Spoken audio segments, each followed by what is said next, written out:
Assalamualaikum warahmatullahi wabarakatuh. Halo semuanya teman-teman, selamat malam. Selamat datang kembali di channel kesayangan kita, channel Lilo Ekstrim. Dan masih bersama saya Lilo, dimanapun teman-teman berada.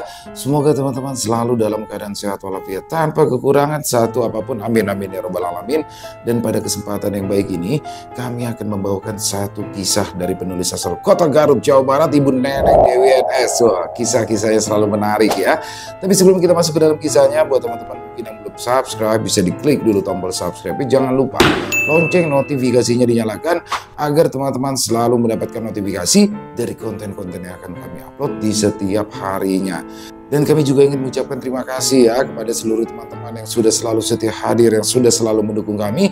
Karena teman-teman kami selalu bersemangat berkarya di setiap harinya. Oke, gak pakai berlama-lama lagi, pasti udah gak sabaran kan untuk masuk ke dalam kisahnya. Kita langsung saja masuk ke dalam kisahnya. Bude horor on! Misteri kematian penjual cobek keliling.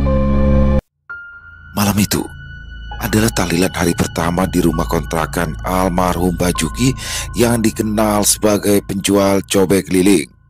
Rasa duka pun menyelimuti Bu Yuni, istri dari almarhum Bajuki, dan Arman, anak mereka yang baru berusia 16 tahun. Bu Yuni yang sedang hamil anak keduanya dan usia kehamilannya sudah memasuki usia 4 minggu hanya bisa menangis histeris di depan jasad almarhum Bajuki yang tadi sudah dimandikan dan dikafani. "Pak, kenapa Bapak tega ninggalin Ibu sama Arman? Siapa orang yang sudah tega membunuh orang baik seperti Bapak?" ratap Bu Yuni dengan wajah yang basah oleh butiran air mata hingga kedua matanya terlihat sembab. Hijab sekali pakai berwarna hitam yang dikenakan perempuan itu kini posisinya sudah tak beraturan lagi, sudah miring ke kanan sehingga anak rambutnya mulai terlihat menyembul. Beberapa orang ibu-ibu yang merupakan tetangga dekat dari Bu Yuni dan mendiang Bajuki terlihat ikut menangis meski sesekali mencoba menghibur dan menenangkan ibu yang sedang hamil anak keduanya itu. Tak lama kemudian Bu Yuni pun jatuh pingsan. Para tetangga yang ikut hadir melayat segera menghampiri tubuh Bu Yuni. Ada yang menepuk-nepuk pelan pipi Bu Yuni sambil memanggil-manggil namanya. Ada juga ibu-ibu yang mengambil kayu putih berharap bisa membantu Bu Yuni agar cepat siuman. Arman yang tahu sang ibu jatuh pingsan bergegas membuat teh manis hangat. Diletakkan teh manis buatannya itu di atas meja lalu menghampiri kerumunan ibu-ibu yang masih mengerumuni sang ibu. Ya, tadi siang Bajuki ditemukan oleh salah seorang kurir yang hendak mengantarkan paket sudah tergeletak bersimbah darah dengan luka parah di bagian kepala di pinggir jalan. Kepala laki-laki malang itu hampir saja putus dari lehernya sehingga terlihat lebih miring ke arah kiri. Kaki kirinya juga patah seperti habis terlindas sesuatu. Ada sebuah cobek yang sudah terbelah dua berada di dekatnya, diduga keras. Cobek tersebut digunakan oleh oknum tersangka yang masih belum teridentifikasi orangnya oleh pihak kepolisian. Sebab ada bekas ceceran darah yang mulai mengering di beberapa bagian pecahan cobek yang terbelah menjadi dua. Sedangkan semua cobek jualannya sebagian besar hancur terbelah dua.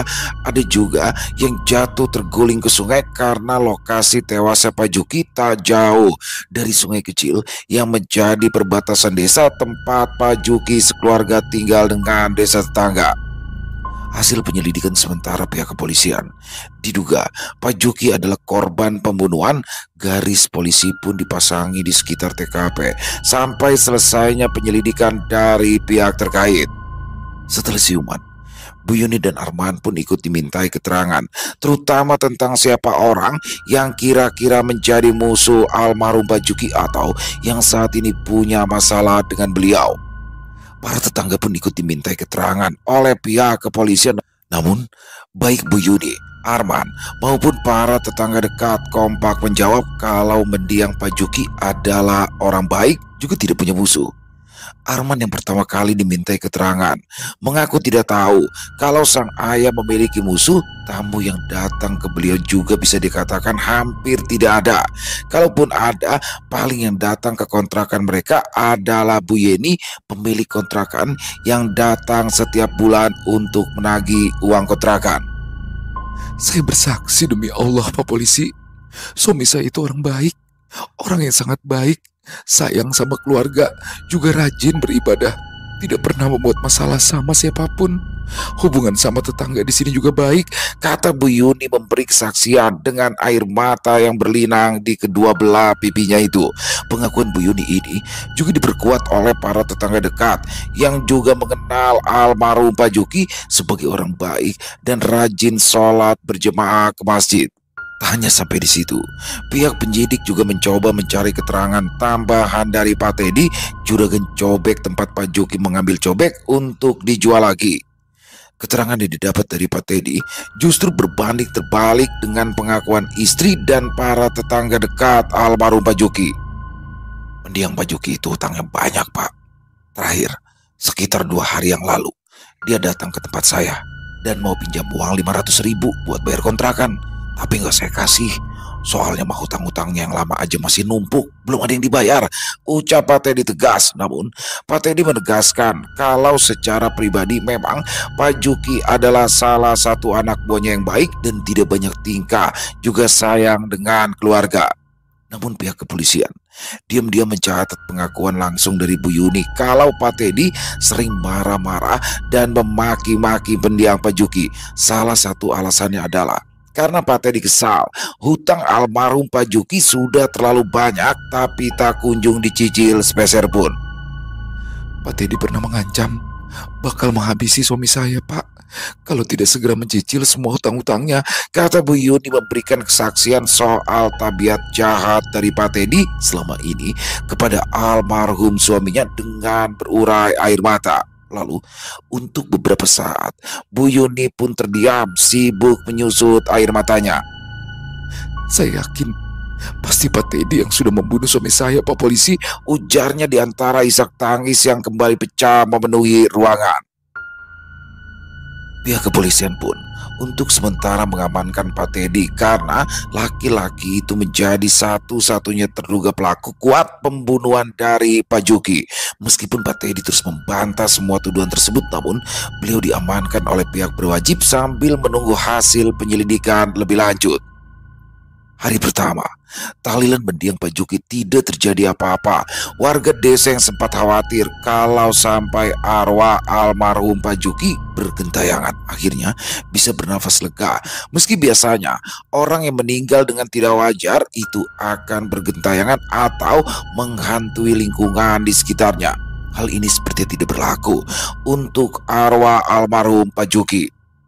Mungkin karena Pak Juki semasa hidupnya adalah orang yang baik dan rajin beribadah, makanya tidak gentayangan, seperti halnya orang yang meninggal secara tak wajar, kata Pak Karta, salah seorang warga yang malam itu kebagian jatah ronda ditemani 2 rekannya, Pak Anto dan Pak Yusuf. Pak Yusuf dan Pak Anto manggut-manggut membenarkan ucapan dari Pak Karta. Bisa jadi juga karena pembunuhnya yaitu Pak Teddy sudah ditangkap, Pak. Makanya arwah Pak Juki bisa meninggal dengan tenang, ujar Pak Anto dengan gaya meyakinkan. Sampai akhirnya tiba-tiba saja terdengar suara mangkuk yang dipukul-pukul dari arah kejauhan. Warga sudah hafal kalau itu adalah suara dari Mang Giman, penjual bakso keliling.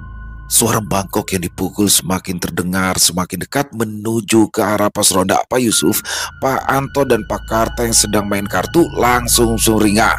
Wah, dingin-dingin begini mah memang paling mantap makan baksonya Mang Giman, celetuk Pak Anto seraya memberikan isyarat dengan tangan ke arah Pak Giman supaya laki-laki itu menghampiri mereka ke pos ronda yang mulai terlihat muncul bersama gerobak baksonya. Mang, cepetan atuh ke sini. Udah lapar banget ini, teriak Pak Yusuf yang mengaku dari tadi siang tidak sempat makan siang karena harus langsung mengantar istri dan anaknya ke rumah sang mertua. Pak Giman bergegas mendorong gerobak jualannya lebih cepat agar bisa cepat sampai ke pos ronda. Namun entah kenapa baru saja gerobak baksonya sampai di depan pos ronda, tiba-tiba saja Mang Giman malah melewati pos ronda sambil berteriak histeris, Setan!" Sedangkan tangan kirinya yang bebas menunjuk-nunjuk ke arah belakang pos ronda. Tentu saja sikap aneh dari Mang Giman ini membuat ketiga orang yang berada di pos ronda jadi kebingungan. "Itu Mang Giman kenapa? Kok teriak-teriak ada setan?" kata Pak Yusuf seraya memandangi kedua rekannya secara bergantian. Pak Karta hanya angkat bahu, sedangkan Pak Anto tampak berpikir sejenak. "Apa jangan-jangan mungkin Mang Giman beneran lihat setan ya?" pikir Pak Anto. Tentu saja ucapan Pak Anto barusan membuat kedua rekannya jadi beradang. "Apaan sih Pak Anto? Jangan ngawur kalau ngomong," tegur Pak Karta dengan wajah yang kesal. "Iya, sudah tahu kita ini masih lama ngerondanya, malah ngomongin yang begituan," sungut Pak Yusuf. "Ya maafin atuh, saya mah nggak sengaja, saya kan cuma..." Tiba-tiba saja ucapan Pak Anto terhenti, hidungnya mendadak kembang kempis seperti sedang mencium sesuatu. "Kenapa?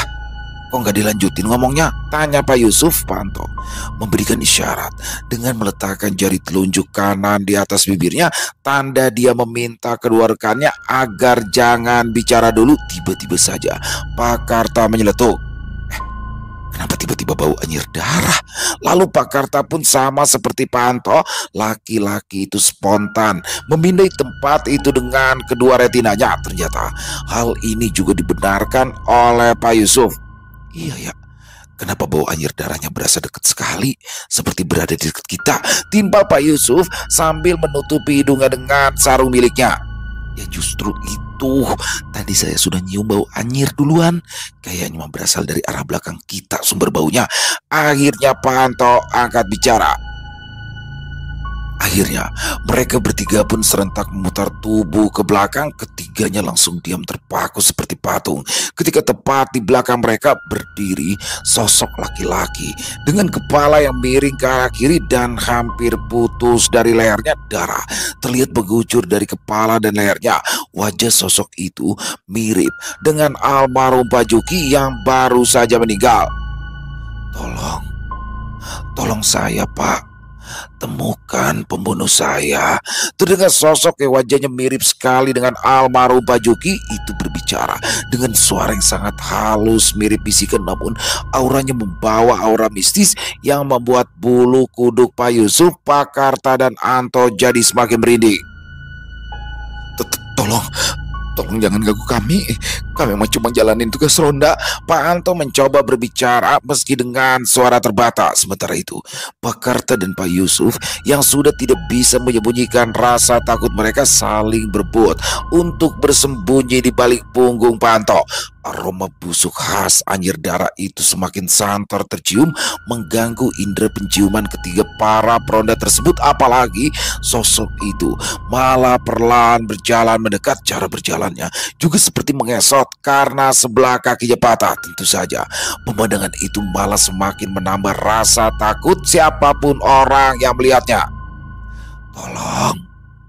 Tolong temukan pembunuh saya," kembali sosok yang wajahnya mirip mendiam Pak Juki itu mengulangi perkataannya. Terlihat satu tangannya memegangi sebelah kakinya yang patah, sementara satu tangannya yang lain terangkat ke depan seakan-akan hendak menggapai mereka bertiga yang masih berdiri ketakutan di hadapannya. "Lari!" teriak Pak Yusuf yang posisinya berada paling belakang. Lalu dia pun sudah lebih dulu lari tunggang langgang meninggalkan kedua rekannya. Melihat Pak Yusuf yang sudah meninggalkan mereka lebih dulu, tentu saja membuat Pak Anto dan Pak Karta jadi semakin ketakutan. Tanpa banyak bicara, mereka berdua pun sontak lari tunggang langgang untuk menyusul Pak Yusuf. Pak Anto sempat terjatuh di jalan ketika kaki kanannya tersandung batu, tapi laki-laki berusia 45 tahunan itu tidak memperdulikan kaki kirinya yang terasa sakit. Sambil berlari sedikit terpincang-pincang, Pak Anto menyusul kedua rekannya. "Hei Pak Karta, tunggu saya!" teriaknya refleks berlari menyusul Pak Karta dan Pak Yusuf sambil membetulkan letak sarungnya yang sempat melorot itu. Sementara itu, di tempat lain, Mang Giman yang sedari tadi berlari sambil mendorong gerobak baksonya terlihat nafasnya ngos-ngosan. Laki-laki bertubuh sedikit gempal tersebut akhirnya memutuskan untuk beristirahat sejenak di depan rumah warga. Kaos warna putih yang dikenakannya terlihat basah oleh keringat yang mengucur dari tubuhnya. Terdengar deru suara nafas yang tersengal-sengal dengan dada yang naik turun. Menandakan laki-laki itu mulai kesulitan mengatur nafasnya. Mimpi apa saya semalam?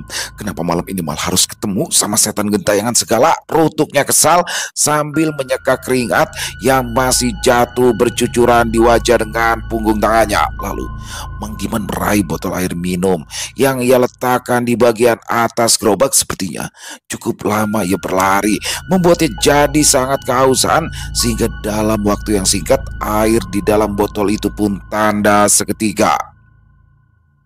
Takut sampai ke rumah kemalaman, akhirnya Mang Giman memutuskan untuk kembali mendorong gerobaknya menuju arah pulang. Sekarang deru nafasnya sudah mulai kembali normal dan teratur, bahkan kini dia bisa sedikit santai mendorong gerobak, tidak ketakutan seperti tadi.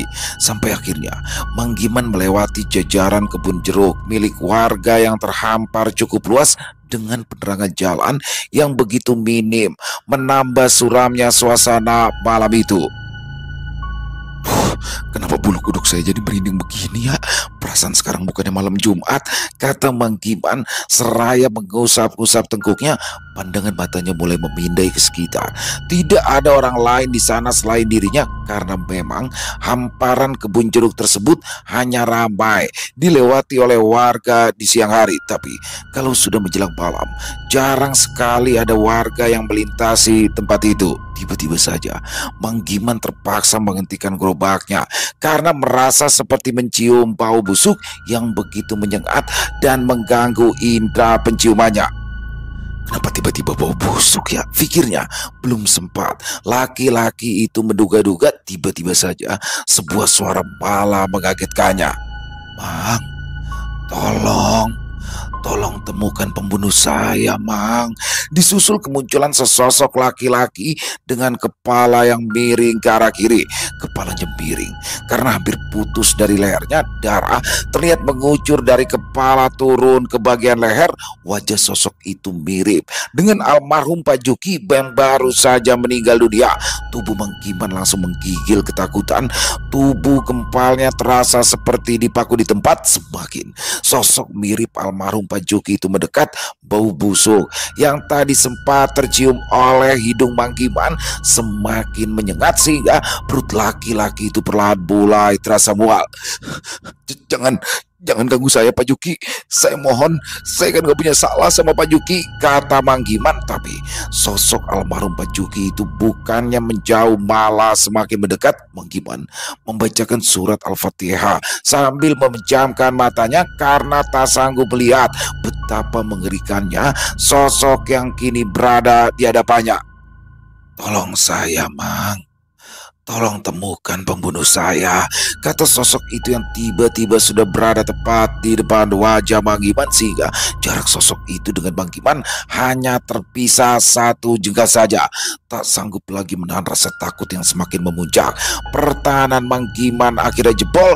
Laki-laki itu akhirnya jatuh pingsan tak jauh dari gerobak jualannya.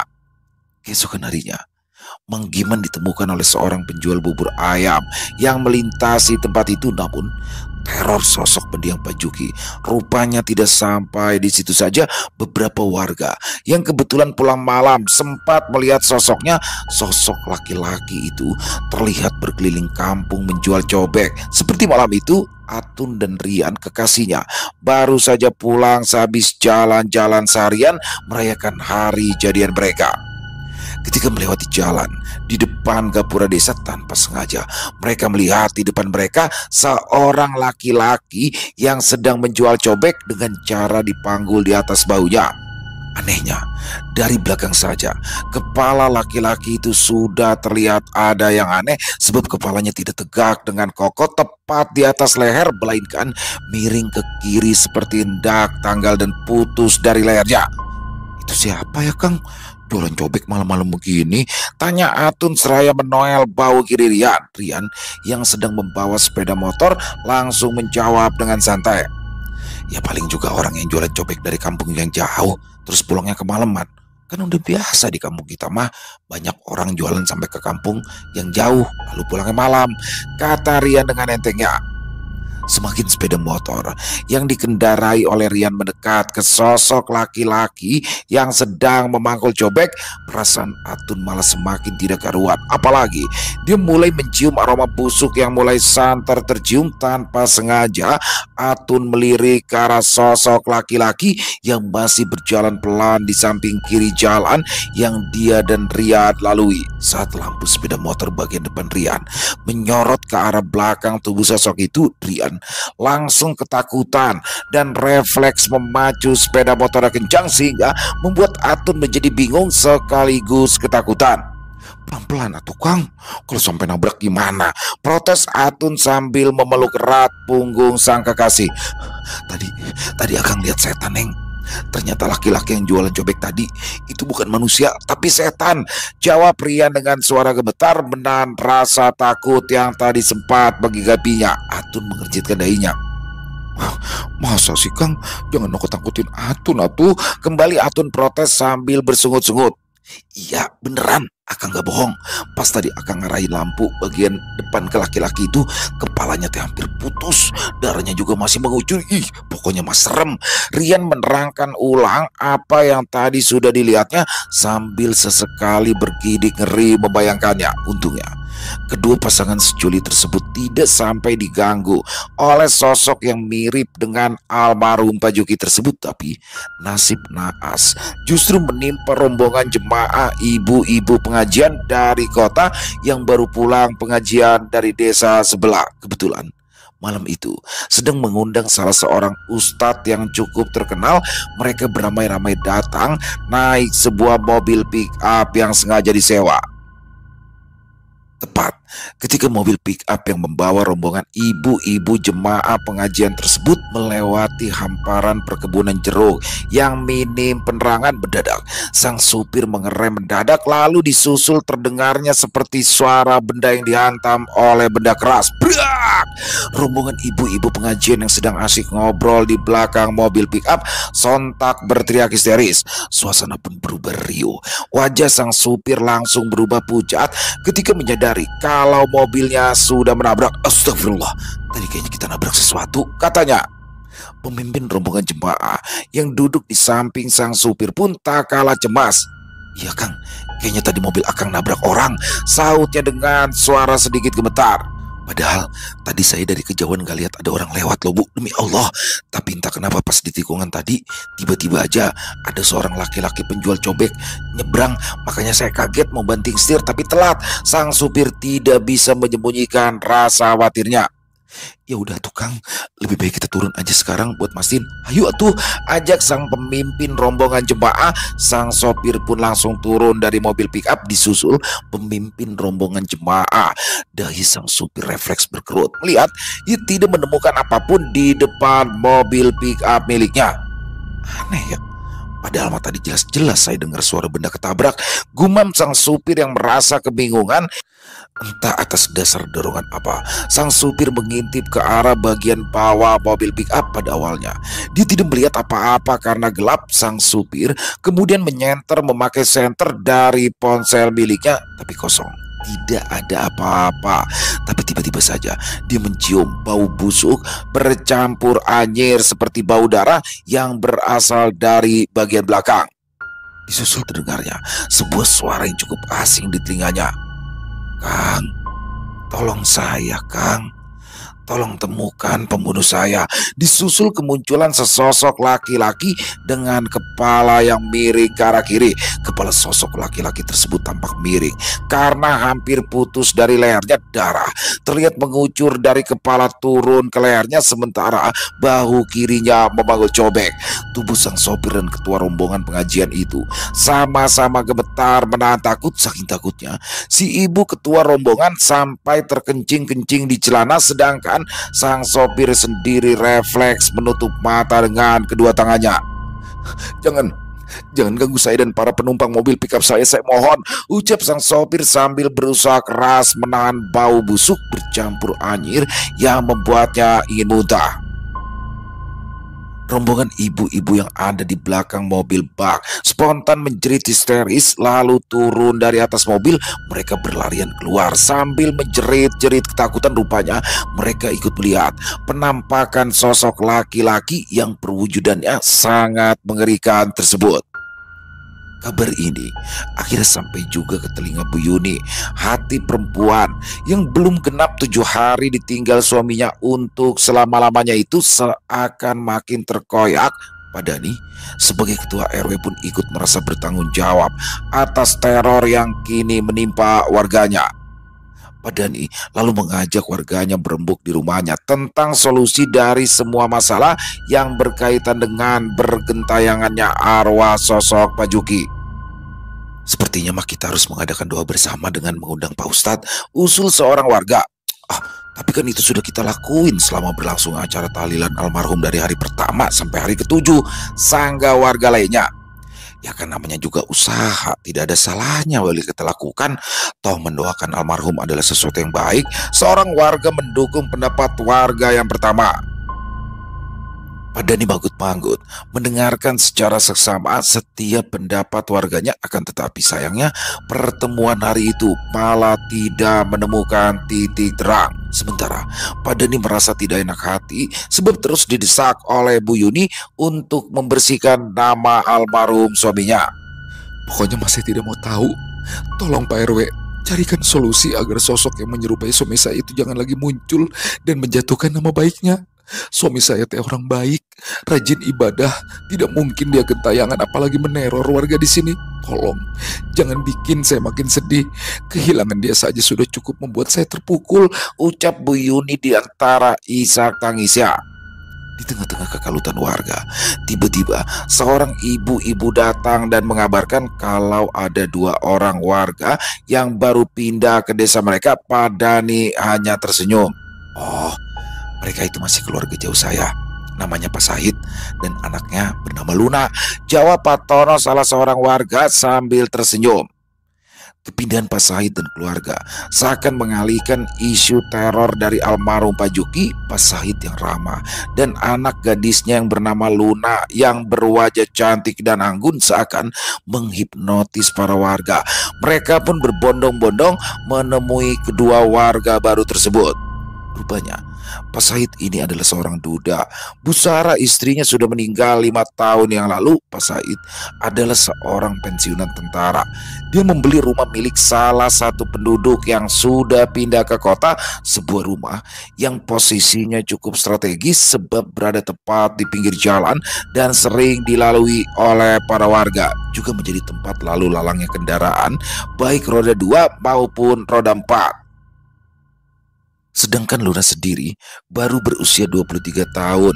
Ia sedang merintis usaha catering dan bakery skala rumahan. Banyak pemuda kampung yang sontak terpikat pada kecantikan Luna, apalagi hijab yang membungkus tubuh rampingnya semakin menambah nilai kecantikannya. Kepribadian gadis itu yang pendiam dan kalem memiliki magnet tersendiri bagi siapa saja. Tapi mereka tidak tahu kalau Luna ini adalah seorang indigo yang memiliki spesifikasi dalam pembacaan kartu tarot dan bisa melukis penampakan sosok astral yang dilihatnya. Luna memiliki sebuah boneka berbentuk anak perempuan berkepang 2 yang selalu dia bawa kemana-mana. Konon boneka yang diberikan nama Vidya itu diisi oleh sosok perempuan yang menjadi sahabat Luna sejak kecil. Vidya juga suka membantu Luna bila mendapat serangan atau gangguan dari sosok-sosok tak kasat mata. Malam itu, Pak Sahid dan Luna mengadakan acara selamatan rumah yang baru mereka tempati. Suasana berlangsung begitu hikmat dan acara pengajiannya dipandu langsung oleh ustadz dan pengurus masjid yang ada di sana. Sampai akhirnya setelah acara selesai dan Luna sedang sibuk membereskan bekas acara selamatan di ruang tengah, tiba-tiba saja boneka Vidya yang disimpan Luna di atas kursi sofa tiba-tiba saja matanya bergerak-gerak lalu terjatuh ke lantai. Luna yang sedang menyapu karpet tentu saja kaget dan segera menyandarkan sapu yang tadi dipakainya di samping sofa. "Vidya, kamu kenapa?"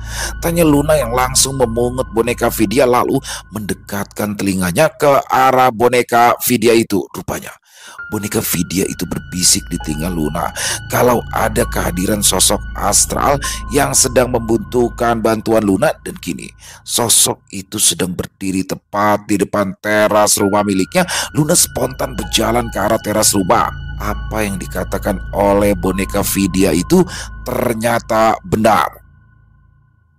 Tepat di depan teras rumah berdiri sesosok laki-laki dengan kepala yang miring ke arah kiri dan hampir putus. Darah terlihat mengucur. Wajah sosok itu mirip dengan almarhum Pak Juki yang baru meninggal. Tapi Luna sebagai penghuni baru di kampung itu tentu saja tidak mengenal Pak Juki. Luna lalu membukakan pintu. Gadis cantik yang mengenakan hijab tersebut tanpa rasa takut spontan membukakan pintu, namun tangan kirinya refleks menutup hidung sebab mendadak bau anyir khas darah mendadak tercium. Tangan kanan Luna juga memegangi perut yang tiba-tiba terasa ingin muntah sebab tidak kuat menahan bau anyir yang memancar dari sosok laki-laki yang tidak dikenalinya itu. "Maaf, Bapak siapa? Kenapa Bapak kesini?" tanya gadis itu dengan sopan. Tidak ada rasa takut sedikit pun yang terpancar dari dirinya. Ya, itu wajar karena Luna sudah terbiasa bertemu dan melihat sosok tak kasat mata semenjak kecil. Tolong saya, Neng. Tolong temukan pembunuh saya." Suara sosok itu terdengar lirih, tak ubahnya bisikan. Luna kaget, tapi dia segera bisa menguasai dirinya dengan kembali mencoba bersikap tenang. "Baik, insya Allah saya akan coba bantu Bapak. Tapi kalau boleh tahu, siapa orang yang sudah membunuh Bapak?" Luna kembali bertanya, namun sosok itu tidak langsung menjawab. Dia masih terus berdiri mematung. Untuk beberapa saat suasana hening. Luna sempat bergidik ketika menatap sosok laki-laki itu. Tampak lehernya yang putus dan tintinya mengucurkan darah. Bahkan kini tetesan darah mulai berjatuhan ke bawah mengenai teras rumah Luna. "Pembunuh saya adalah istri saya sendiri." Akhirnya sosok laki-laki yang memang merupakan almarhum Pak Juki akhirnya buka suara. "Apa?" Luna kaget. Lalu tiba-tiba saja sebuah lorong waktu muncul entah dari mana asalnya, kemudian menyedot tubuh ramping Luna untuk masuk ke dalam pusaran lorong waktu. Untuk beberapa saat Luna merasakan kepalanya pusing sampai akhirnya tubuhnya terlempar ke sebuah tempat pada kejadian beberapa hari yang lalu. Mendadak suasana di tempat itu berubah menjadi siang. Padahal tadi gelap gulita karena memang sudah malam hari. Luna bingung karena sekarang ia merasa berada di sebuah tempat yang belum pernah ia kunjungi. Ya, saat itu Luna berada di rumah kontrakan Bu Yuni dan Pak Juki ketika Pak Juki masih hidup. Siang itu Pak Dedi, tetangga dari Bu Yuni, memberitahukan kalau Pak Juki pingsan di jalan saat sedang berkeliling berjualan cobek. Pak Dedi menawarkan diri untuk mengantarkan Pak Juki ke rumah sakit, tapi di sini Bu Yuni menolak. Dia beralasan sedang tidak punya uang. Akhirnya Pak Juki diantarkan oleh Pak Dedi dengan memakai motor miliknya. Wajah Pak Juki pucat, deru nafasnya terlihat cepat. Sepertinya penyakit paru-paru penjual cobek itu kambuh lagi. Bukannya memberikan minum atau menyuruh sang suami beristirahat, Bu Yuni malah ngomel-ngomel. Aku bingung deh sama Bapak. Kok betah banget ya jadi orang penyakitan kayak gitu. Dikit-dikit sakit, dikit-dikit pingsan. Aku ini capek, Pak. Pulang bukannya bawa duit, malah bawa penyakit. Sungut Bu Yuni kesal seraya melemparkan tumpukan cucian yang tadinya hendak ia rendam di dalam ember. Pak Juki terbatuk-batuk. Maafkan Bapak ya, Bu.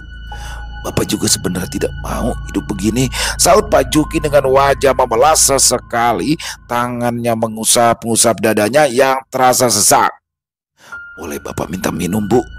Dada bapak sakit, pinta Pak Juki dengan sopan pada istrinya bukan mengiyakan, tapi Bu Yuni malah kembali mencaci maki. Dasar suami gak tahu diri, udah pulang ngebawa duit, kerjaannya nyuruh-nyuruh, ambil sendiri aja minumannya. Punya kaki kan? Nggak lumpuh kan? Bentak Bu Yuni sambil menunjuk-nunjuk ke arah Pak Juki yang masih terbaring lemah di sofa butut milik mereka. Tidak mau memperpanjang pertengkaran, Pak Juki dengan langkah tertati-tati perlahan bangkit dari sofa, tapi mendadak kepalanya malah terasa pusing. Dia rasakan saat ini dunia seperti berputar-putar. Akhirnya laki-laki itu malah kembali jatuh terduduk di sofa sebab tidak bisa menahan rasa pusing yang begitu menyiksa. Bahkan bagian kepalanya sempat membentur ujung sofa cukup keras. Bukannya merasa kasihan melihat kondisi sang suami yang saat itu hampir jatuh, Bu Yuni malah makin menjadi-jadi mencerca Pak Juki. Jangan banyak drama deh kalau jadi orang, tinggal ngambil air aja sampai segitunya, omel Bu Yuni sambil menendang ember kosong yang ada di depannya dengan kasar sebagai luapan kemarahannya. Kembali Pak Juki hanya terdiam, sesekali terbatuk dan mencoba memejamkan kedua matanya. Pusing aku mah di rumah terus, punya suami udah kerek, penyakitan, banyak utang lagi. Bisa stres. Rutuk perempuan itu lalu meninggalkan Pak Juki. Tiba-tiba saja Arman, anak mereka baru pulang dari sekolah. Dia sempat mendengarkan omelan sang ibu kepada bapaknya. Bu, udah tuh jangan ngomel melulu, kasihan kan bapak, kata Arman sambil membuka sepatunya, menyimpannya di atas rak. Lalu dia langsung menghampiri Pak Juki yang masih terbatuk-batuk. Jangan banyak omong kamu, tuh urusin aja bapak kamu, ibu mau keluar. Suara Bu Yuni terdengar meninggi menimpali ucapan dari Arman. Bapak nggak apa-apa, tanya Arman yang refleks menyentuh dahi Pak Juki. Pak Juki menjawab dengan sebuah senyum yang dipaksakan. Aduh, bapak demam. Arman kompres ya. Sebentar, Arman ganti baju seragam dulu, ucap Arman yang bergegas berjalan ke kamarnya untuk mengganti baju seragam. Pak Juki menatap sayu sang anak. Air mata bergulir begitu saja di pipinya. Dalam hatinya Pak Juki bersyukur memiliki anak berbakti seperti Arman. Lalu pandangannya beralih pada Bu Yuni yang tiba-tiba terlihat sudah berdandan rapi, kemudian pergi meninggalkan rumah begitu saja tanpa berpamitan. Tak lama kemudian, kepala Luna kembali sakit. Lalu gadis itu tiba-tiba kembali ke masa sekarang. Sosok laki-laki yang lehernya hampir putus itu masih berdiri di sana di teras rumahnya, dan boneka Vidya tiba-tiba juga sudah berada dalam pelukannya. Oh, rupanya seperti itu perlakuan istri mendiang Pak Juki selama ini, gumam Luna. Kemudian pandangan Luna kini menatap ke arah sosok almarhum Pak Juki. Sekarang saya harus gimana Pak? Saya barusan sama sekali tidak mendapatkan penglihatan tentang kematian Bapak, tambah Luna. Tapi bukan menjawab dan memberi petunjuk, sosok Pak Juki malah tiba-tiba menghilang begitu saja. Tentu hal ini sempat membuat Luna bingung, namun boneka Vidya membisikkan sesuatu ke telinganya. Tidak ada salahnya Luna pergi ke tempat Pak Juki ditemukan meninggal. Luna pun manggut-manggut. Oh iya ya, makasih ya Vidya, kamu temani saya nanti malam ke sana ya. Sekarang saya mau beres-beres dulu, ucap Luna sambil menunjuk ke arah tumpukan bekas sampah aqua gelas yang ada di sampingnya. Singkat cerita, malam itu Luna pun pergi ke tempat di mana Pak Juki ditemukan meninggal. Dia tidak kesulitan menemukan tempatnya karena mendapat petunjuk dari warga. Ketika berada di tempat itu, aura terasa begitu suram untuk Luna, sehingga ia harus melakukan pemagaran diri untuk mengantisipasi serangan gaib dari sosok astral yang bisa saja tidak menyukai kehadirannya. Tangan kirinya diletakkan di tanah yang masih ada bekas ceceran darah yang sudah mengering. Kedua mata indahnya dipejamkan, dan saat itulah gadis itu sontak mendapat penglihatan. Pak Juki kala itu sedang berkeliling jualan cobek. Tiba-tiba saja dia tanpa sengaja melihat istrinya sedang berboncengan mesra dengan seorang pria di atas sepeda motor. Kedua tangan Bu Yuni merangkul mesra pinggang Pak Teddy, juragan cobek tempat Pak Juki bekerja. Sesekali terdengar tawa dari Bu Yuni diiringi oleh tawa Pak Teddy. Kaget, Pak Juki langsung memanggil Bu Yuni. Bu Yuni dan Pak Teddy tidak kalah kaget ketahuan berselingkuh di belakang Pak Juki. Pak Teddy langsung tancap gas, namun mendiang Pak Juki malah mengejar sepeda motornya meski sedikit kesulitan karena harus memanggul cobek-cobek jualannya yang masih banyak dan belum laku. Akibat tidak memperhatikan jalan, Pak Juki malah jatuh terpleset. Cobek-cobek jualannya pun ikut jatuh berantakan. Bahkan salah satu cobek sempat menimpa kaki kanannya sehingga Pak Juki merasa kesakitan. Melihat Pak Juki dalam kondisi butuh pertolongan, Bu Yuni malah menyuruh Pak Teddy turun dari atas sepeda motor. Setelah berada di depan Pak Juki, bukannya menolong, Bu Yuni malah mengambil sebuah cobek lalu memukulkan berkali-kali cobek tersebut ke arah kepala dan leher Pak Juki sehingga cobek yang menjadi rengkah. "Mati kamu suami sialan, suami kerek yang cuma bikin hidup aku sengsara," kata Bu Yuni dengan penuh amarah sambil terus memukul-mukulkan cobek tersebut ke tubuh Pak Juki. Pak Juki pun tewas di tempat. Tubuh Luna langsung jatuh terhuyung setelah mendapatkan penglihatan yang sungguh sadis tersebut. Boneka Vidya yang ikut menemaninya langsung berubah wujud menjadi sosok Vidya, yaitu seorang perempuan cantik berusia sekitar 30 tahunan dan memakai pakaian seperti ala pendekar silat berwarna hitam. Sosok Vidya berdiri di belakang tubuh Luna, mengarahkan tangan kanannya ke punggung gadis itu untuk memberikan tambahan energi. Kamu tahu kenapa Bu Yuni dan Pak Teddy tidak pernah diteror oleh arwah Pak Juki, sementara banyak warga desa malah sering didatangi arwahnya? Tanya sosok Vidya. Luna pun menggeleng. Itu karena mereka berdua setelah kejadian langsung mencari dukun untuk mendapatkan jimat perlindungan. Makanya arwah Pak Juki tidak bisa mendekati mereka berdua, tutur sosok Vidya. Luna tercenung, merasa kasihan melihat arwah Pak Juki yang masih tidak tenang. Dia memutuskan untuk membantu sampai Bu Yuni dan Pak Teddy mengakui semuanya. Namun kebenaran akhirnya menemukan jalannya sendiri. Keesokan harinya warga geger karena menemukan Bu Yuni yang tewas mengenaskan karena mengalami kecelakaan motor bersama Pak Teddy.